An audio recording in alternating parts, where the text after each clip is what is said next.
A continuación, ¿quién lo hizo y cómo lo hizo? Solo por Huapac Televisión.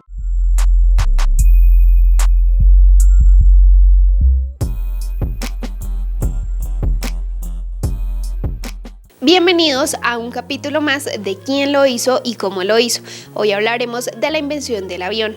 Según la Federación Aeronáutica Internacional, el 14 de diciembre de 1903, los hermanos Wright realizaron el primer vuelo sostenido y controlado de un aerodino impulsado por un motor durante 12 segundos en el que recorrieron unos 36,5 metros. Tras numerosos ensayos e innumerables frustraciones, el invento del globo aerostático en el siglo XVIII supuso un paso importante, pero muy limitado. El objetivo de encontrar un medio para desplazarse por el aire y fue el desarrollo de la tecnología del siglo XIX lo que permitió dedicar esfuerzos dirigidos a crear máquinas voladoras más pesadas que el aire, y finalmente se logró el éxito.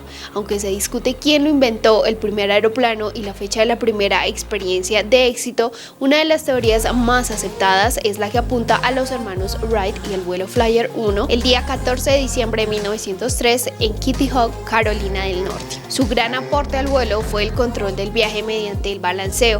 Hasta entonces, los aviones existentes tenían diseños que lo hacían difíciles de controlar por no haberse considerado la necesidad de inclinar las alas. Construyeron una especie de túnel aerodinámico para medir la sustentación que producen distintos perfiles a distintos ángulos de ataque.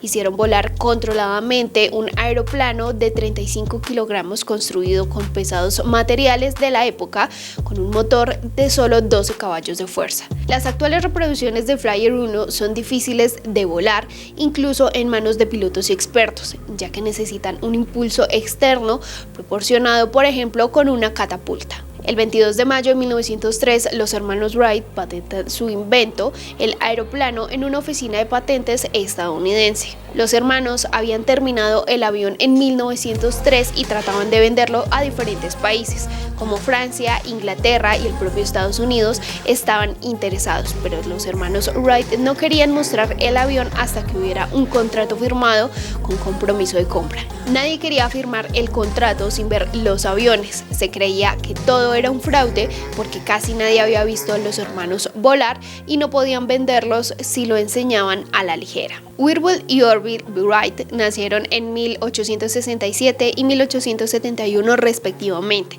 Mientras dirigían una fábrica de bicicletas en Ohio, empezaron a estudiar técnicas de vuelo y a diseñar un modelo aerodinámico que hiciera este posible, lo que culminó en la mencionada prueba de 1903. Pero no eran ciertamente los únicos dedicados a esta actividad en aquellos años. En el año 1906, Alberto Santos Dumont, un brasileño afincado en París, realizó un vuelo similar. Como no necesitó una catapulta de lanzamiento como la utilizada por los hermanos Wright, muchos consideraron que este fue realmente el primer vuelo de un avión en la historia. En la primera década del siglo XX se habían realizado experimentos prometedores que anunciaban que la nueva era de la aviación había comenzado. Tras los primeros ensayos, el avión empezó a ser utilizado en actividades deportivas y especialmente como arma de guerra.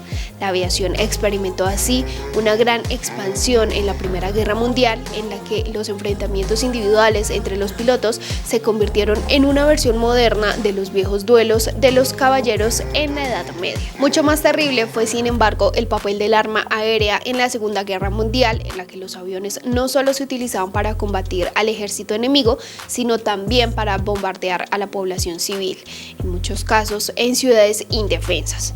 Todos los continentes que tuvieron la oportunidad lo hicieron, y la destrucción de Hiroshima y Nagasaki con bombas atómicas se realizó mediante ataques aéreos. Hemos llegado al final de nuestro capítulo el día de hoy de quién lo hizo y cómo lo hizo, hablando de la invención del avión.